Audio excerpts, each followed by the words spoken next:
Hello everyone, welcome to Magnet Brains. मैं संचिता जैन, आप सभी की एसएसटी एजुकेटर, आज के सेशन में लेके आई हूं आप सभी के लिए क्लास 12th बोर्ड स्टूडेंट्स के लिए पॉलिटिकल साइंस का चैप्टर नंबर 6 पर्यावरण और प्राकृतिक संसाधन। और आज हम करने वाले हैं इसके एनसीईआरटी सॉल्यूशंस। ऑलराइट, तो चैप्टर हमने कर लिया है पूरा कंप्लीट और आज बारी है इस चैप्टर के क्वेश्चन आंसर की। तो आज के सेशन को शुरू करने से पहले आप सभी से रिक्वेस्ट है कि जल्दी से जल्दी और ज्यादा से ज्यादा आज के इस वीडियो को आप सभी लाइक कर दें, शेयर कर दें, साथ ही साथ चैनल को सब्सक्राइब भी कर दें, क्योंकि मैग्नेट ब्रेन्स प्रोवाइड कराता है आपको क्लास 6 से लेके क्लास 12 तक के सारे courses free of cost, high quality education के साथ, फुल्ली ऑर्गेनाइज्ड कंप्लीट कोर्स के साथ। जी हाँ, हम आपके लिए कई सारे टॉप कोर्सेज हिंदी और इंग्लिश दोनों मीडियम में प्रोवाइड कराते हैं। सीबीएसई बोर्ड के साथ साथ MP board, UP board, Bihar board, Delhi board और राजस्थान बोर्ड, यानी कि 5 स्टेट बोर्ड के सिलेबस को कवर कराया जाता है। काफी सारे स्पेशल कोर्सेज भी हैं, जैसे कि वैदिक मैथ्स क्रैश कोर्स और स्पोकन इंग्लिश। और इतने सारे कोर्सेज आपको एक ही जगह, एक ही सिंगल प्लेटफॉर्म पर हाई क्वालिटी एजुकेशन के साथ, फुली ऑर्गेनाइज्ड कंप्लीट कोर्स के साथ एकदम फ्री ऑफ कॉस्ट कराए जाते हैं। अगर आपको ई बुक्स और ई नोट्स की भी जरूरत है तो वीडियो के डिस्क्रिप्शन में उसकी एक लिंक दी गई है, वहां जाइए, क्लिक कीजिए, सारी चीजें सारी जानकारी के साथ आपको मिल जाएंगी। ऑलराइट, चलिए तो शुरू करते हैं आज का बेहतरीन, इंटरेस्टिंग और वेरी इंपॉर्टेंट सेशन आपके लाइक और शेयर के साथ। ठीक है, चलिए तो देखो, चैप्टर तो मैंने आपको पूरा कंप्लीट करा दिया है, हर एक टॉपिक को बहुत अच्छे तरीके से पढ़ा दिया है। अब बारी आती है इस चैप्टर के क्वेश्चन आंसर की। तो क्वेश्चन के जो भी आंसर होंगे, अगर छोटे आंसर होंगे तो आपको कमेंट बॉक्स में बताने हैं, और जो क्वेश्चन मैं आपसे पूछती हूं, ठीक है, जो स्क्रीन पर नहीं होंगे लेकिन मैं आपसे पूछूंगी, तो आपको कमेंट में बताने हैं। ठीक है, तो रेडी है सभी? लाइक शेयर कर दिया? ऑलराइट, और हाँ, क्लास 12 का जो पॉलिटिकल साइंस की क्लास है वो आपकी होती है रोज रात को 10 बजे।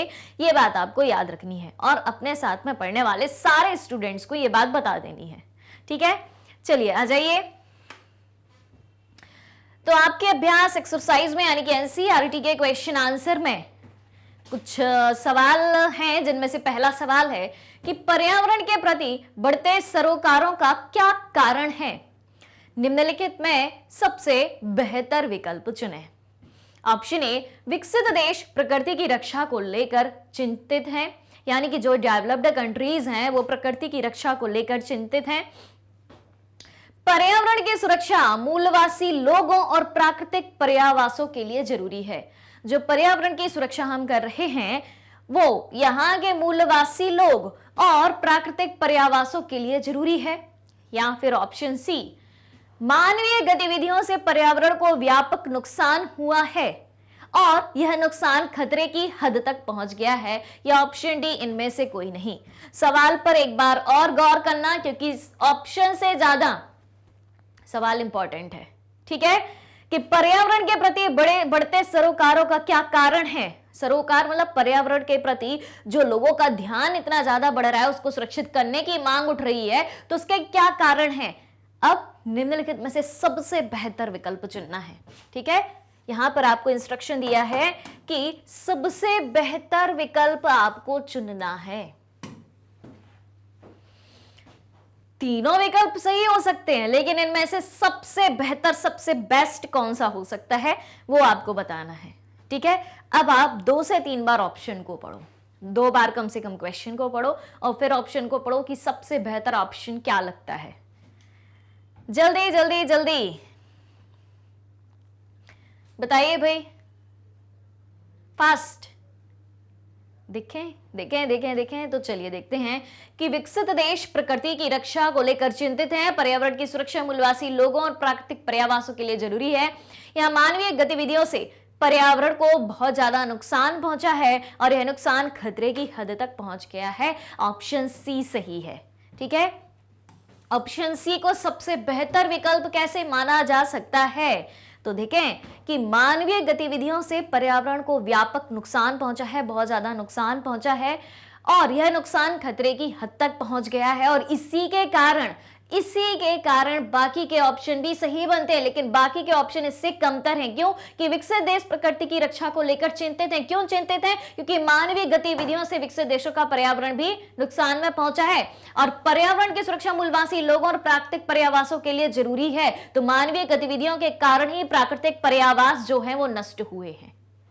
तो सबसे ज्यादा जिम्मेदार कारक कौन सा हो सकता है? Option C. ऑलराइट, चलिए नेक्स्ट है क्वेश्चन नंबर 2। रेडी? चलिए, तो क्या कहता है सवाल कि निम्नलिखित कथनों में से प्रत्येक के आगे सही गलत लिखें। ठीक है, अब आपको बताना है कौन सा स्टेटमेंट सही है, कौन सा स्टेटमेंट गलत है, ट्रू और फॉल्स। चलिए, तो यह कथन किसके बारे में है? पृथ्वी सम्मेलन के बारे में है। अच्छा चलो, पृथ्वी सम्मेलन के बारे में है। पृथ्वी सम्मेलन कब हुआ था? पृथ्वी सम्मेलन कब हुआ था और कहां हुआ था, यह कौन बताएगा? पृथ्वी सम्मेलन, अर्थ समिट,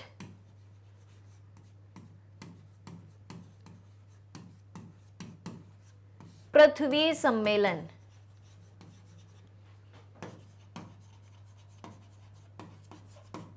अर्थ समिट कब और कहां, बताइए भाई जल्दी से। 1992 ब्राजील के शहर रियो डी जेनेरियो में। ठीक, कहां हुआ था? ब्राजील के शहर रियो डी जेनेरियो में।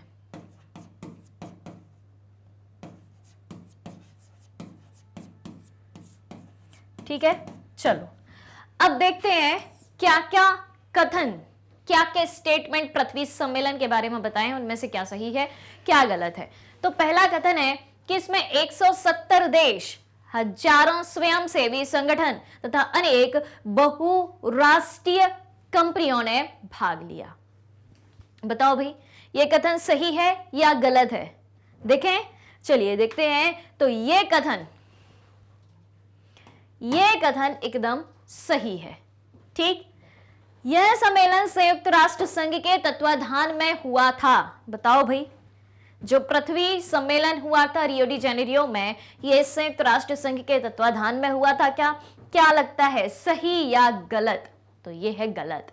ठीक है, तीसरा स्टेटमेंट क्या कहता है कि वैश्विक पर्यावरणीय मुद्दों ने पहली बार राजनीतिक धरातल पर ठोस आकार ग्रहण किया।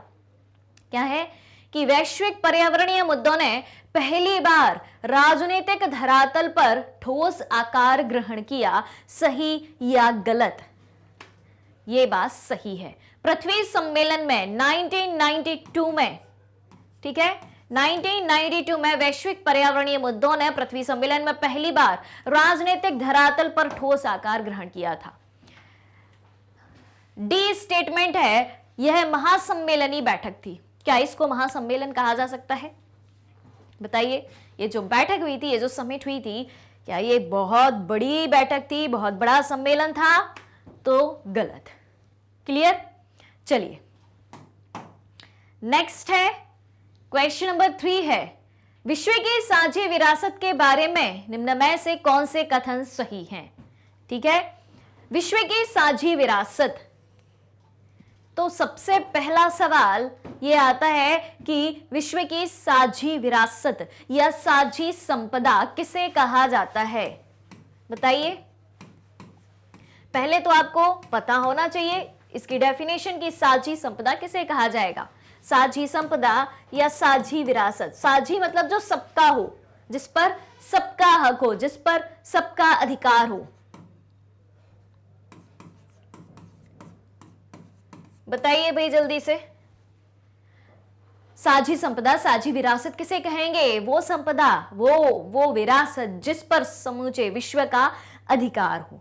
ठीक है, ना किसी पर्टिकुलर कंट्री की बात होगी उसमें, ना किसी पर्टिकुलर व्यक्ति की बात होगी, वहां पर होगी बात पूरे विश्व की, पूरे विश्व का उस पर अधिकार होता है।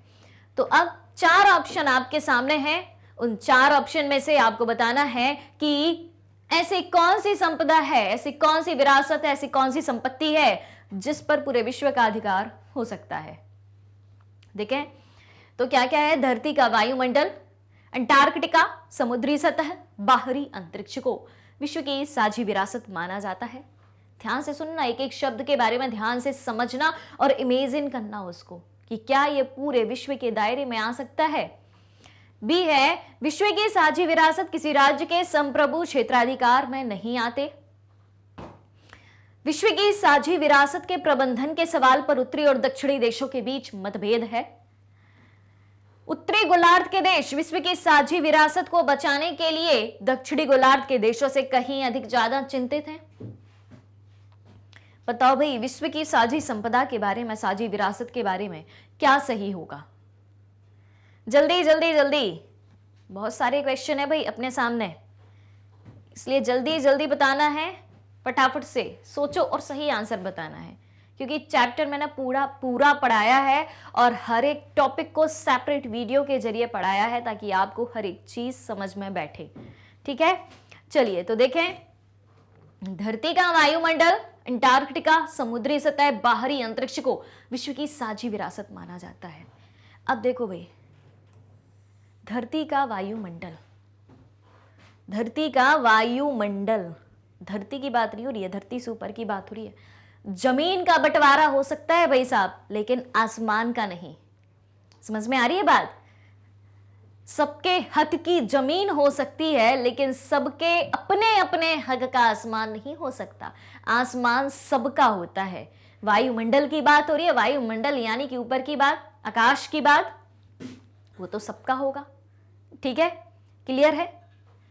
अंटार्कटिका, अंटार्कटिका महाद्वीप, जहां पर मनुष्यों का निवास नहीं है, सभी उसकी खोज में लगे हुए हैं कि वहां पर क्या है, कैसे जीवन संभव हो सकता है, सभी का अधिकार है। ठीक है, समुद्र की सतह, समुद्री सतह, सबका अधिकार हो सकता है। समुद्र क्या किसी सिर्फ एक देश में होकर बहता है? बताइए भाई, हर देश के चारों तरफ आपको पानी मिलेगा, ऐसे समुद्रों में मिलेगा, नदियां जाके समुद्र में मिल जाती हैं। नदी पर तो अधिकार हो सकता है देश का। समझ में आ रही है बात? नदी पर अधिकार हो सकता है कि ये नदी इस देश की है, ये नदी इस राज्य की है, ये नदी इस गांव की है, लेकिन समुद्र पर नहीं हो सकता किसी एक का अधिकार, क्योंकि नदियां खुद, सारी नदियां मिलकर के कहां मिल जाती हैं? समुद्र में मिल जाती हैं। क्लियर? तो और बाहरी अंतरिक्ष जो हमारा ब्रह्मांड है, क्या उस पर अधिकार हो सकता है कि ये तुम्हारे यहाँ का चांद है, ये तुम्हारे यहाँ का सूरज है, ये हमारे सितारे हैं, ये तुम्हारे सितारे हैं? ऐसा हो सकता है क्या? नहीं ना। क्लियर? तो यही हुई ना विश्व की असली साझी विरासत। क्लियर? ठीक है, चलिए अब अगली बात करते हैं, रियो सम्मेलन के क्या परिणाम हुए। क्वेश्चन नंबर 4 है, रियो सम्मेलन के क्या परिणाम हुए? 1992 रियो डी जेनेरियो, ब्राजील के शहर रियो डी जेनेरियो में 1992 में अर्थ समिट हुई थी, पृथ्वी सम्मेलन हुआ था। उसके क्या रिजल्ट सामने आए? चलिए देखें, आ जाइए। तो देखें, वर्ष 1992 की बात है। वर्ष 1992 में रियो डी जेनेरियो, ब्राजील में प्रथम पृथ्वी शिखर सम्मेलन के बाद जैव विविधता के संरक्षण के लिए एक अंतर्राष्ट्रीय समझौता हुआ और जिस पर 150 देशों ने हस्ताक्षर करे थे। क्लियर है? तो 1992 में रियो डी जेनेरियो, ब्राजील में प्रथम पृथ्वी सम्मेलन हुआ। उसके पश्चात जैव विविधता के संरक्षण के लिए एक अंतर्राष्ट्रीय समझौता हुआ जिसमें 150 देशों ने भाग लिया, 150 देशों ने हस्ताक्षर करे थे। और रियो सम्मेलन में जलवायु परिवर्तन, जैव विविधता और वानिकी के संबंध में कुछ नियमाचार निर्धारित हुए कि क्लाइमेट जो इतनी तेजी से चेंज हो रहा है, जलवायु परिवर्तन इतनी तेजी से हो रहा है, उसके लिए हम क्या कर सकते हैं।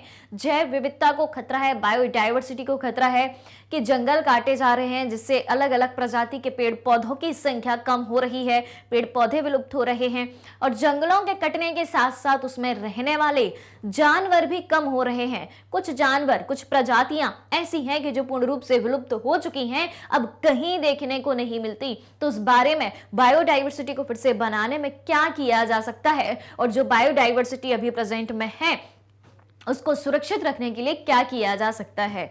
और इसके अलावा वानिकी के संबंध में कुछ नियमाचार यानी कि रूल्स एंड रेगुलेशंस डिसाइड हुए थे। क्लियर? फिर इसमें एजेंडा 21 के रूप में विकास के कुछ तौर तरीके भी सुझाए गए। ठीक ठीक है। एजेंडा 21 भी इसी में स्टार्ट हुआ था और एजेंडा 21 के तहत किसकी बात हुई थी? किसकी बात हुई थी? बात हुई थी सतत विकास की, ठीक है।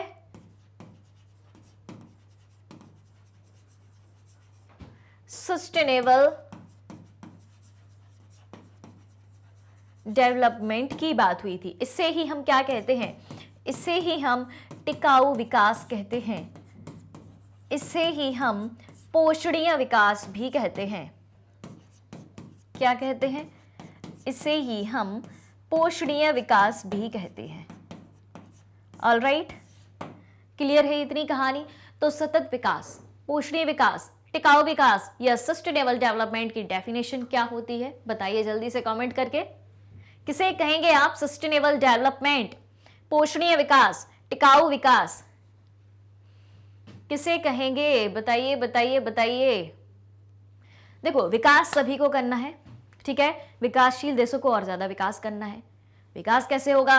रिसोर्सेस के दम पर होगा, यानी कि जो प्रकृति में संसाधन मौजूद हैं, प्राकृतिक संसाधन है, उनके दम पर ही होगा। लेकिन विकास के साथ साथ पर्यावरण को तो नुकसान होगा। अब पर्यावरण को भी सुरक्षित बनाना है और विकास भी करना है, वो कैसे पॉसिबल हो सकता है? तो विकास कार्यों को कुछ इस तरीके से किया जाए ताकि जो संसाधन है उनका हम भी उपयोग कर पाए और हमारे आगे आने वाली जनरेशन के लिए भी वो संसाधन बचे रहें, ठीक है। यानी कि हमें संसाधनों का सीमित उपयोग करना है। क्या करना है? संसाधनों का सीमित उपयोग करना है। ऑलराइट, क्लियर कहानी? ठीक है, ये बात होगी किसकी? एजेंडा 21 की। अब क्या है कि इस सम्मेलन में इस बात पर सहमति बनी कि आर्थिक वृद्धि का तरीका ऐसा होना चाहिए कि पर्यावरण को हानि ना पहुंचे, यानी कि सस्टेनेबल डेवलपमेंट को अपनाया जाए। तो ये सारी बातें कहाँ हुई थी? रियो सम्मेलन में हुई थी, पृथ्वी सम्मेलन में हुई थी, 1992 में हुई थी, जो पहला पृथ्वी सम्मेलन था। और इसे ही क्या कहा गया? इसी को टिकाऊ विकास का तरीका कहा गया। ऑलराइट, फिर रियो शिखर सम्मेलन ने पर्यावरण की वैश्विक राजनीति में विश्व की साझी विरासत जैसे विभिन्न विवादास्पद मुद्दों को विकसित किया कि विश्व की जो साझी विरासत है उसको सुरक्षित करने की जिम्मेदारी सिर्फ एक देश की नहीं है, ना एक किसी व्यक्ति की है, वो पूरी दुनिया की है, पूरे विश्व की है। क्योंकि आसमान सबका है, ब्रह्मांड सबका है, समुंदर सबके हैं, ठीक है। तो इनको सुरक्षित रखना, साफ रखना किसकी जिम्मेदारी है? हर एक देश की जिम्मेदारी है। क्लियर? चलिए, नेक्स्ट क्वेश्चन है कि विश्व की साझी विरासत का क्या अर्थ है? इसका दोहन और प्रदूषण कैसे होता है? अब बहुत देर से हम विश्व की साझी विरासत के बारे में तो बात कर रहे हैं, लेकिन साझी विरासत की सुरक्षा की जो हम बात कर रहे हैं, तो सुरक्षा क्यों जरूरी है?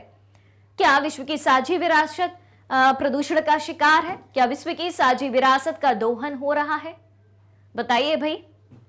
विश्व की साझी विरासत, वायुमंडल, हमारा आसमान प्रदूषित नहीं है? बिल्कुल है। जब हवा प्रदूषित रहेगी तो आप कैसे जी पाएंगे? बताइए भाई, बताइए।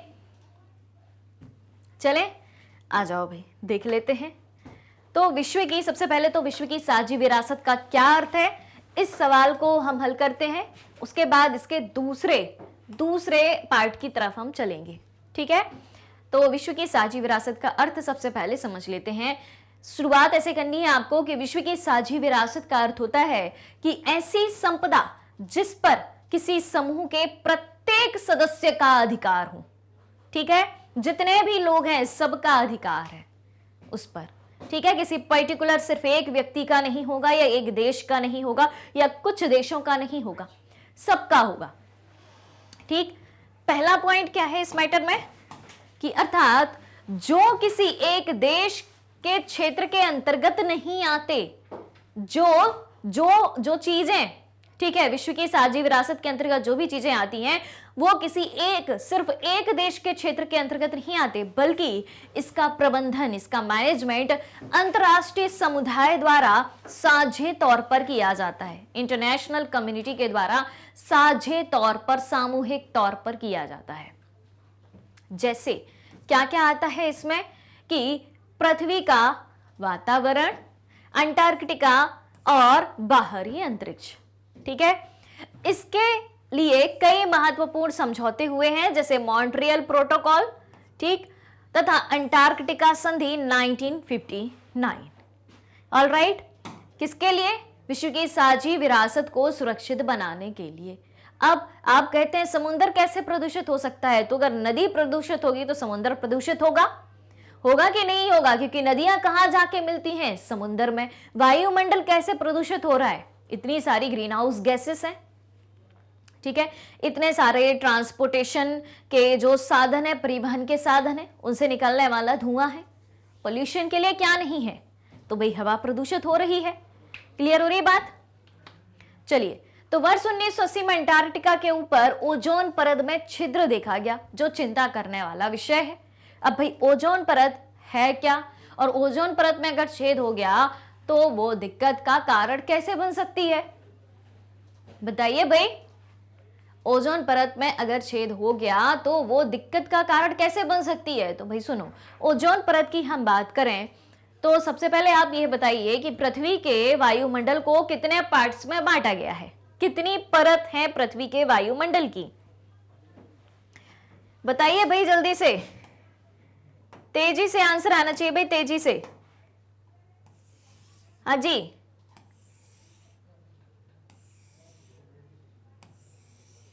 बताइए, सबसे नीचे क्या मिलेगा आपको? सबसे नीचे मिलेगा आपको क्षोभ मंडल, ठीक। फिर क्या मिलेगा आपको? समताप मंडल। फिर क्या मिलेगा आपको? मध्य मंडल। फिर मिलेगा आयन मंडल। फिर मिलेगा आपको सबसे बाहर बहिर्मंडल, जो जाएगा अनंत तक। ठीक है, तो ये क्या है? ये है पृथ्वी का वायुमंडल।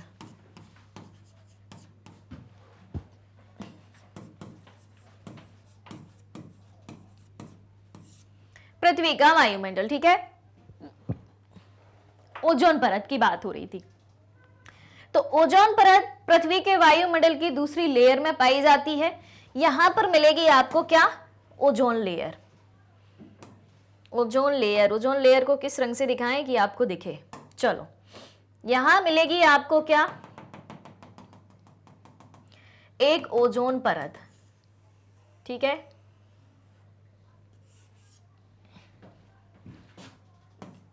ओजोन परत,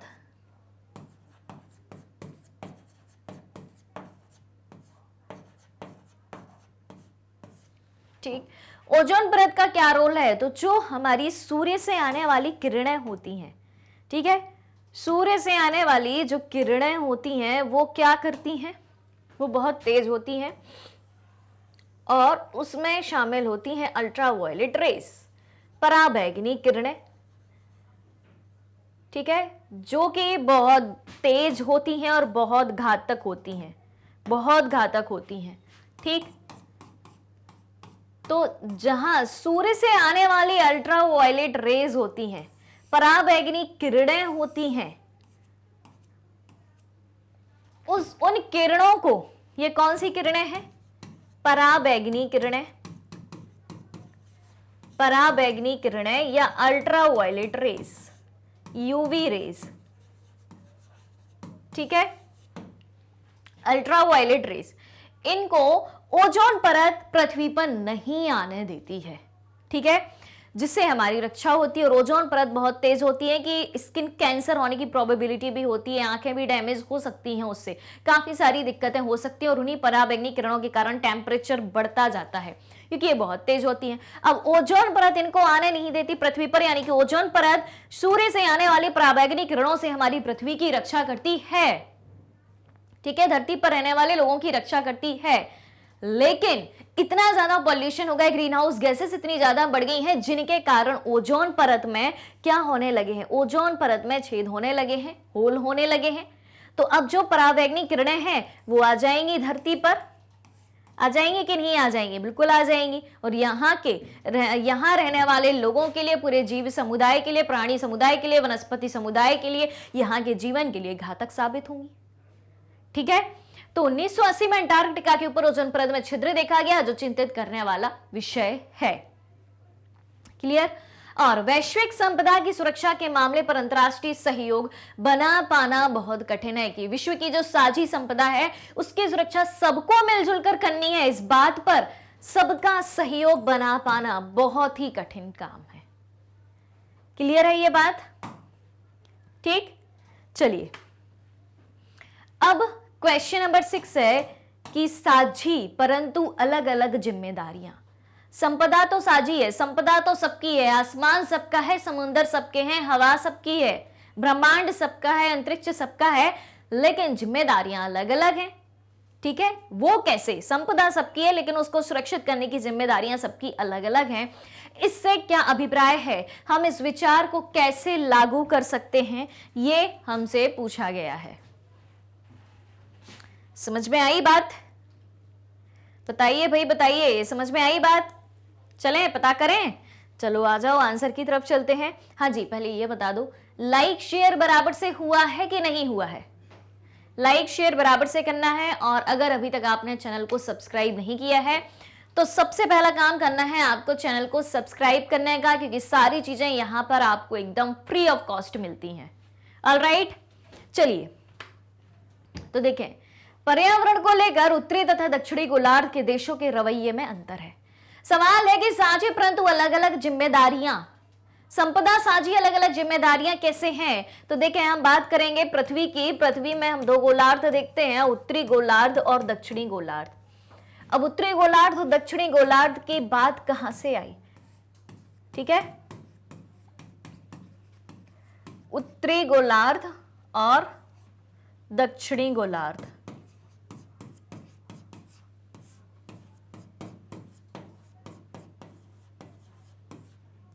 ठीक है, यही बात है ना, उत्तरी गोलार्ध और दक्षिणी गोलार्ध। तो उत्तरी गोलार्ध के देश कैसे देश हैं?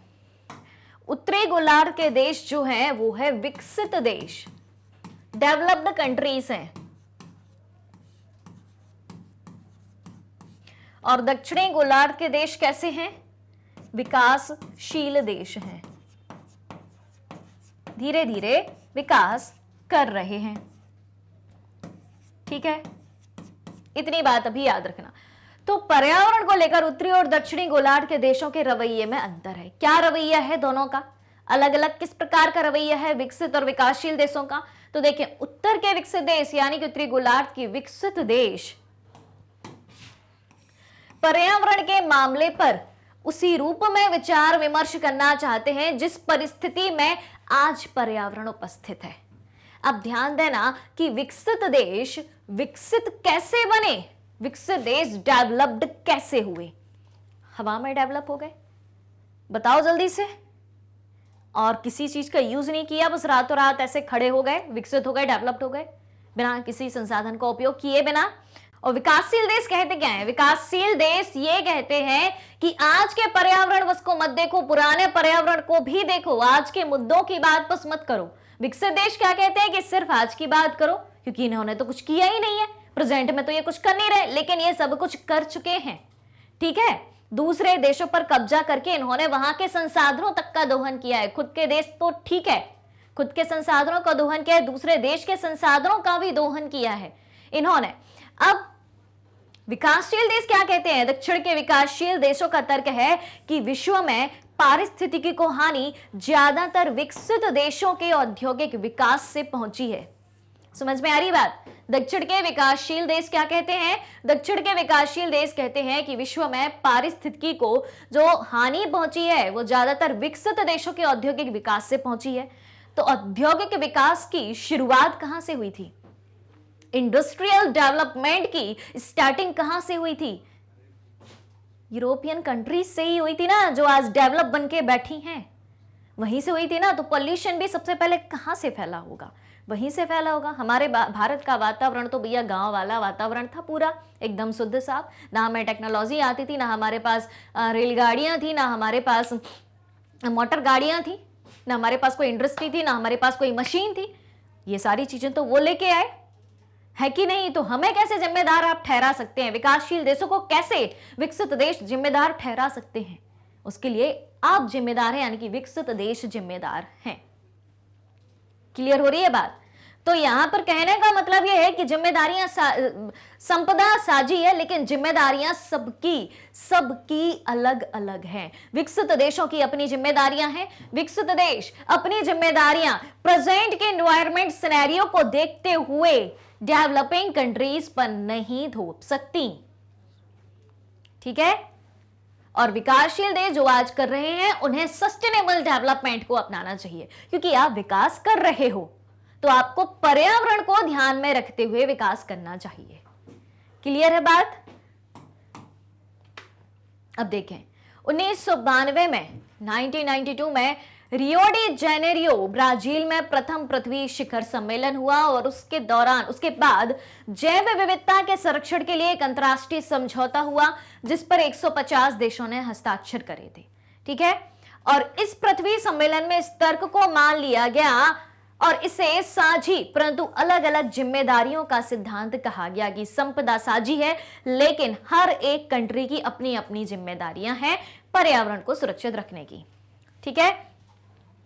तो जो रियो सम्मेलन हुआ था, रियो घोषणा पत्र में कहा गया है, और रियो घोषणा पत्र का कहना है कि धरती के पारिस्थितिकी तंत्र की अखंडता, यानी कि धरती का पारिस्थितिकी तंत्र जैसा है वैसा हमेशा बनाए रखना और उसकी गुणवत्ता की बहाली की, उसकी क्वालिटी दिन ब दिन अच्छी बनती जाए।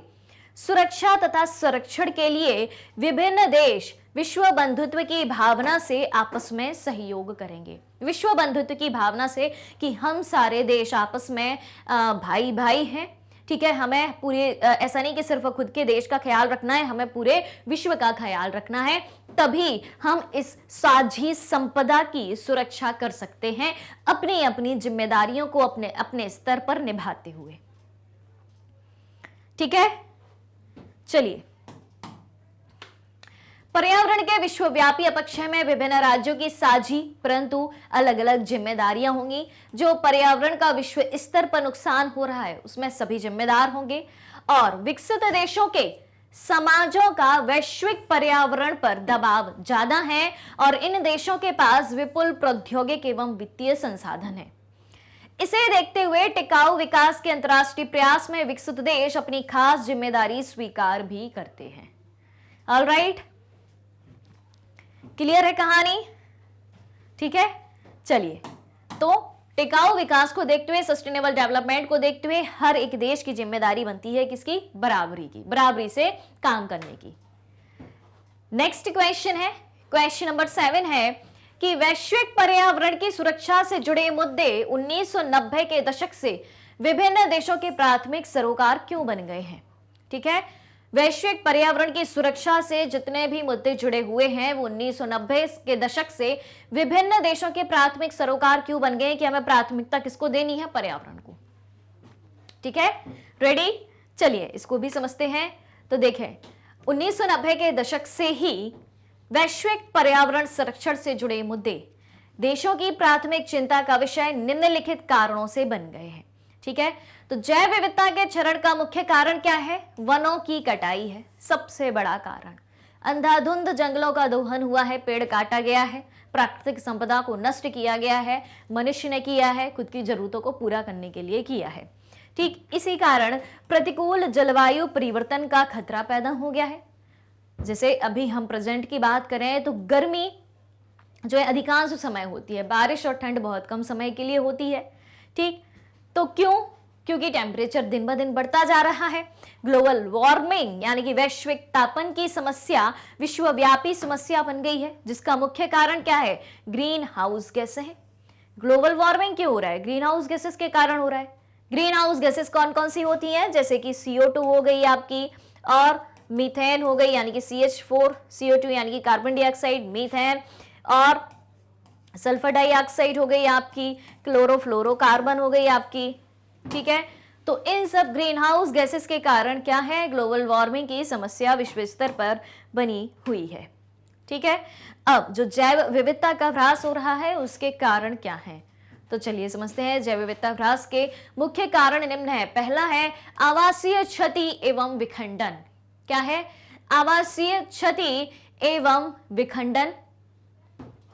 आवासीय क्षति किसकी, जंगलों में रहने वाले जानवरों के आवास नष्ट कर दिए यानी कि जंगल नष्ट कर दिए। अति दोहन यानी कि जंगलों का ज्यादा से ज्यादा दोहन किया गया, काटा गया, उनको हर एक उपयोग में लाया गया। विक्षेप एवं प्रदूषण, ठीक है। फिर उसके बाद जलवायु परिवर्तन, स्थानांतरीय कृषि, ये समझते हैं आप, स्थानांतरीय कृषि, इसको और क्या कहते हैं, झूम कृषि कहते हैं।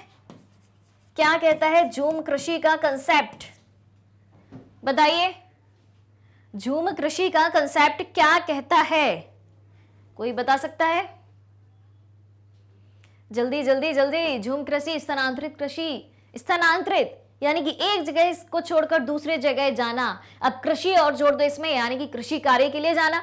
अब इस कृषि में क्या होता है, किस प्रकार की कृषि क्रिया होती है, ये बताइए। इसमें ऐसा होता है कि जो स्थानांतरित कृषि करने वाले आदिवासी समुदाय होते हैं वो जंगल के कुछ भाग को जलाते हैं, ठीक है, कुछ पेड़ों को वो जलाएंगे। फिर उसकी जो राख बनेगी जंगल के जलने के बाद, पेड़ों के जलने के बाद, उसमें बीजों को बो देंगे और खेती करेंगे। और कितने समय के लिए, मात्र 2 साल के लिए, ठीक है। फिर 2 वर्ष के बाद दूसरी जगह जाएंगे, वहां के पेड़ पौधों को, जंगल को जला देंगे, ठीक है। ये सब जला दिए, इसकी जो राख बनी उस राख में बीज बोए, खेती करी, 2 साल तक यहां करी। फिर आगे बढ़े, चलो भाई और आगे के जंगल को जलाते हैं। तो ये तो खतरनाक काम है ना, कि एक तो आप उतनी जगह के पेड़ों को जला रहे हो और उन पेड़ों के चपेट में दूसरे पेड़ आके अगर जल रहे हैं तो पूरे जंगल में ही आग लग जाएगी ना, ठीक है। तो ये तो भाई नुकसान ही नुकसान है, और ये ऐसा ही करते हैं स्थानांतरित कृषि में। तो इसके कारण भी वनों का दोहन हो रहा है। ऑलराइट। फिर प्राकृतिक आपदा वर्ष 1992 में रियो डी जेनेरियो ब्राजील में प्रथम पृथ्वी शिखर सम्मेलन हुआ, और उसके बाद जैव विविधता के संरक्षण के लिए अंतर्राष्ट्रीय समझौता हुआ जिस पर 150 देशों ने हस्ताक्षर करे। फिर 1997 में क्या हुआ, 1997 में क्योटो प्रोटोकॉल हुआ। कहां हुआ, जापान का एक शहर है क्योटो, इसी के कारण इसका नाम क्योटो प्रोटोकॉल रखा गया। तो क्योटो में UNFCCC का 3रा सम्मेलन आयोजित किया गया, ठीक है। और इसमें क्योटो प्रोटोकॉल में क्या बातें कही गई कि ग्रीन हाउस गैसों का उत्सर्जन हमें कम से कम करना है। तो ग्रीन हाउस उत्सर्जन के लिए लक्ष्य तय करे गए कि किस कंट्री को कितने साल तक कितना कार्बन उत्सर्जन कम करना है, ग्रीन हाउस गैसों का उत्सर्जन कम करना है।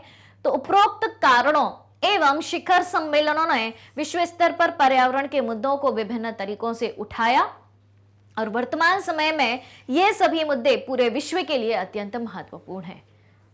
तो साझी संपदा की सुरक्षा किस तरीके से करी जानी चाहिए, उसके लिए कुछ इस प्रकार से समय समय पर विभिन्न सम्मेलन आयोजित किए जाते रहे हैं, और पर्यावरण के मुद्दे को वैश्विक मंच पर रखा गया है और रखा भी जाता है। ऑलराइट, चलिए अब है क्वेश्चन नंबर 8। क्या कहता है सवाल, पृथ्वी को बचाने के लिए जरूरी है कि विभिन्न देश सुलह और सहकार की नीति अपनाएं, ठीक है। पर्यावरण के सवाल पर उत्तरी और दक्षिणी देशों के बीच जारी वार्ताओं की रोशनी में इस कथन की पुष्टि करें कि पर्यावरण के मुद्दे को लेकर उत्तरी गोलार्ध और दक्षिणी गोलार्ध के देश क्या कहते हैं, और क्या पृथ्वी को बचाने के लिए जो विभिन्न देशों के बीच सुलह और सहकार की नीति है वो उत्तरी गोलार्ध दक्षिणी गोलार्ध के देश फॉलो करते हैं कि नहीं। चलिए समझ लेते हैं इसको भी। तो आंसर की स्टार्टिंग हम करते हैं कि पृथ्वी को बचाने के लिए जरूरी है कि विभिन्न देशों को सुलह और सहकार की नीति अपनानी चाहिए, ठीक है। यानी कि आपसी सहयोग के माध्यम से एक दूसरे की मदद करते हुए यह काम करना चाहिए, ठीक है, क्यों? क्योंकि पर्यावरण का जो संकट है ना, ये जो समस्या है वो विश्वव्यापी समस्या है, किसी एक देश बस की समस्या नहीं है। ठीक है, पर्यावरण संरक्षण के प्रश्न पर उत्तरी गोलार्ध के देश अर्थात विकसित देश और दक्षिणी गोलार्ध के देशों यानी विकासशील देशों का साथी बनाना चाहते हैं कि भाई आप दोनों आओ, एक दूसरे पर आरोप प्रत्यारोप मत करो, एक दूसरे का सहयोग करो, क्योंकि हमें विश्वव्यापी समस्या से उबरना है। यह समस्या ना सिर्फ विकसित देशों की है और ना सिर्फ विकासशील देशों की है। क्लियर? अब वर्ष 1992 में कैम्ब्रिज लंदन में बर्ड लाइफ इंटरनेशनल नामक एक संगठन की स्थापना हुई। ये याद रखना है आपको, बर्ड लाइफ इंटरनेशनल नामक संगठन की स्थापना 1992 में कैम्ब्रिज लंदन में हुई थी। ठीक है, जो क्या करता है, अब बर्ड लाइफ इंटरनेशनल है यानी कि पक्षियों और उनके आवासों तथा वैश्विक जैव विविधता के संरक्षण हेतु प्रतिबद्ध है।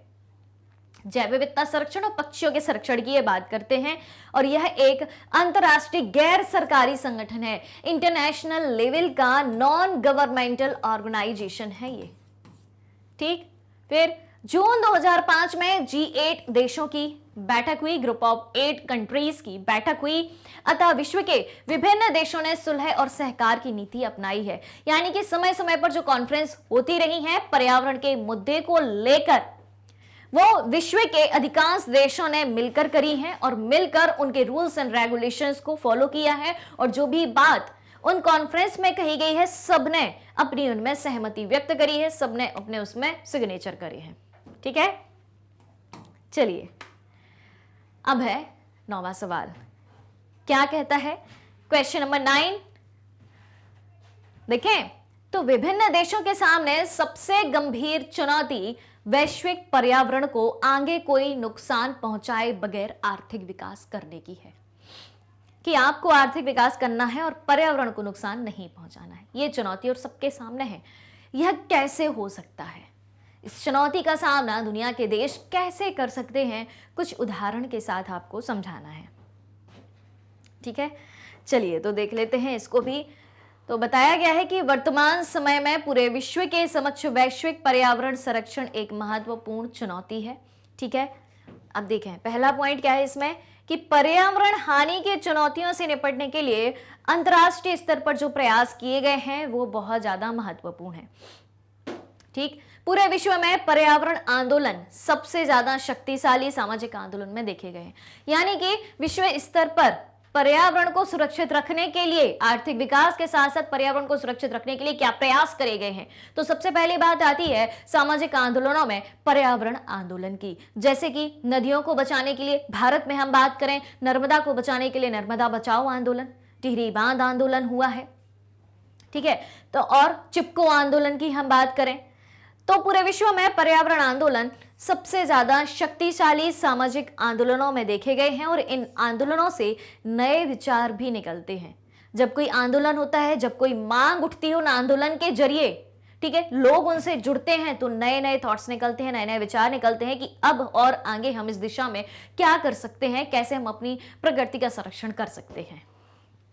ठीक है, उदाहरण हमसे पूछे गए थे तो देखें, उदाहरण के लिए दक्षिणी देशों जैसे कि Indonesia, Chile, Mexico, Brazil, Malaysia, Africa तथा भारत के वन आंदोलनों पर बहुत ज्यादा दबाव है। क्या कहा गया है कि दक्षिणी देशों Indonesia, Chile, Mexico, Brazil, Malaysia, Africa तथा भारत के वन आंदोलनों पर बहुत अधिक दबाव है।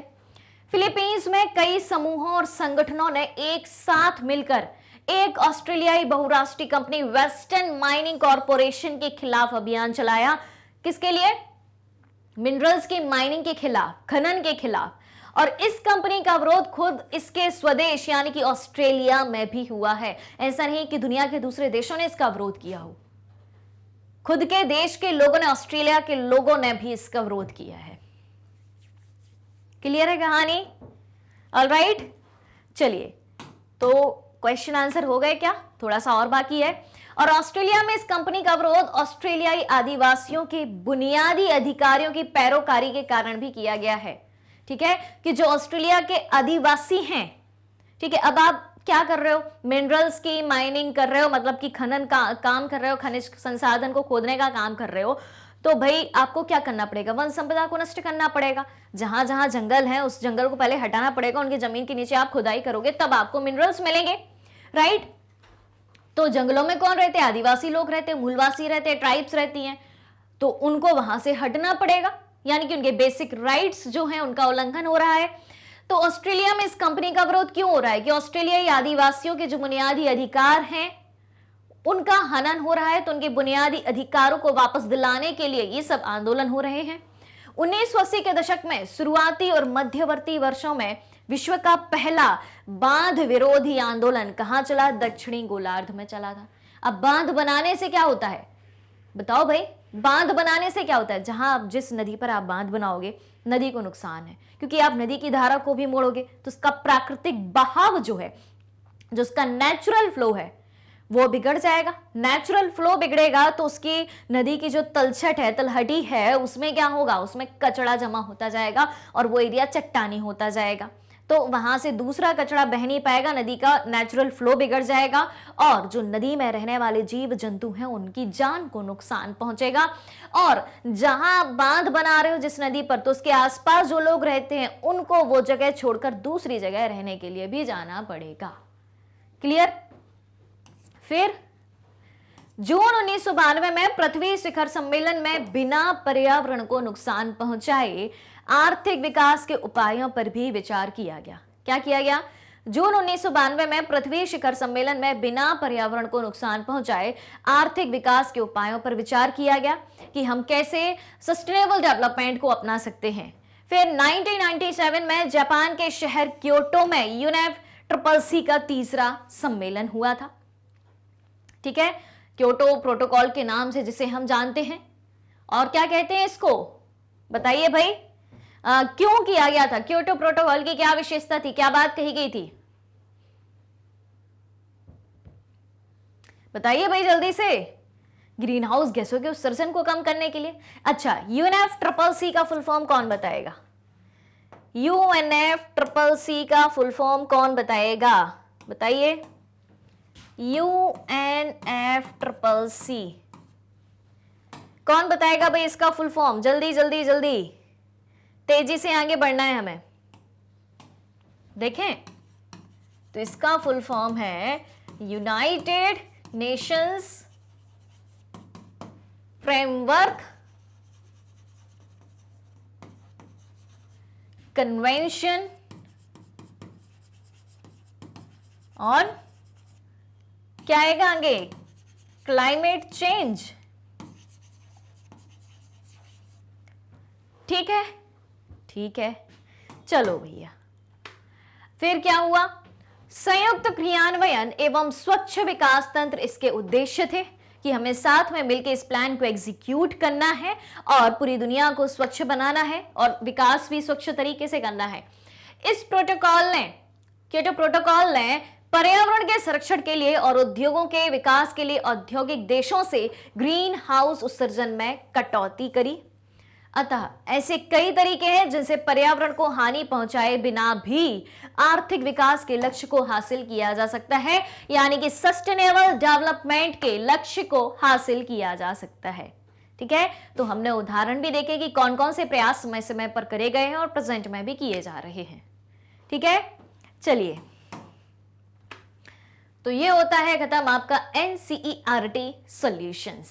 ऑलराइट, चलिए तो चलते हैं और मिलते हैं जल्दी ही अगले सेशन में। अभी इस चैप्टर का एक और सेशन बाकी है मल्टीपल चॉइस क्वेश्चन का, तो इस चैप्टर के 30 मल्टीपल चॉइस क्वेश्चन आपको कराए जाएंगे।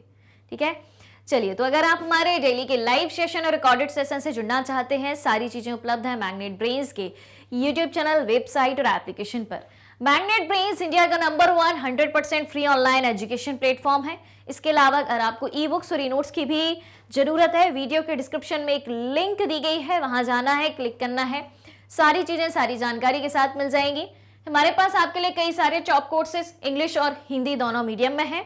CBSE बोर्ड के साथ साथ Delhi board, Bihar board, UP board, MP board और राजस्थान बोर्ड के सिलेबस को कवर कराया जाता है।